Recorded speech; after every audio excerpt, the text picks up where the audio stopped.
These blue seats are highly prized. Not only are they comfortable, they're seats in Germany's parliament, the Bundestag. The seats are still clearly occupied, but after the federal elections in the fall, some members will be taking their places again and others won't. German Chancellor Angela Merkel definitely wants to keep her place at the front of the government benches. Peer Steinbrück from the SPD party is challenging her. The CDU versus the SPD, Steinbrück versus Merkel.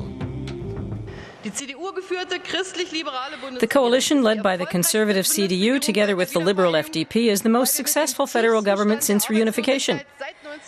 With the lowest unemployment level since 1990 and the highest ever number of people working, we've created jobs and security for millions of people and families.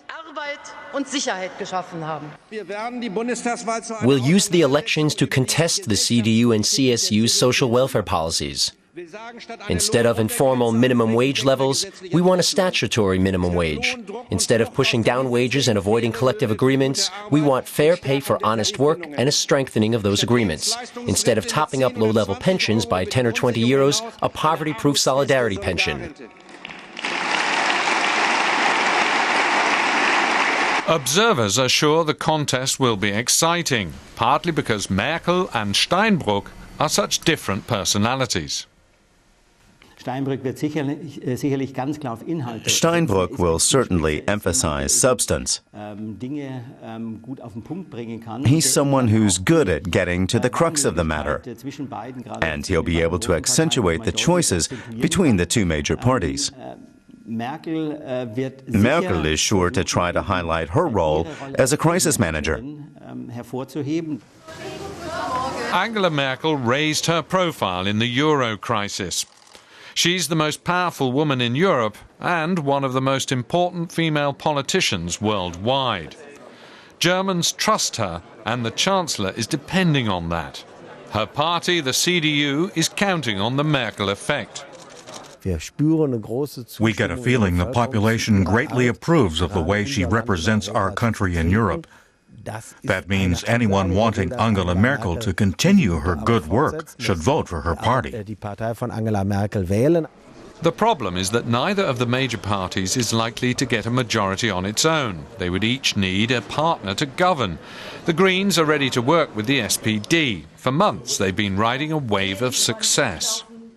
We need to get a consensus on substance, a majority in society for different policies in this country. And for just policies that don't divide society, we need a strong Green Party. That's why we're counting on strong enough support to ensure an SPD Green coalition. The Greens are strong, but the Free Democrats, the junior partner in Chancellor Merkel's governing coalition, are weak. Surveys indicate the FDP may not even get the minimum needed to make it into Parliament. State elections in Lower Saxony in a few days may indicate the party's current level of support. At the start of a federal election year, we want to show that a coalition of conservatives and the FDP is viable and can earn people's trust again. So we're working for a good result in my home state. The state elections in Lower Saxony and Bavaria and the federal elections this year are all a test of whether the current federal coalition can continue to govern.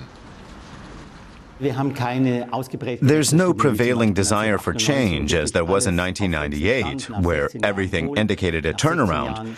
Opinion polls showed that people had really grown tired of Helmut Kohl's conservative FDP coalition after 16 years. This time, people are more ambivalent. Most Germans want continuity in the Chancellor's office. That means Angela Merkel. Challenger Peer Steinbrück will have his work cut out for him. Indications are this will be an exciting year in German politics.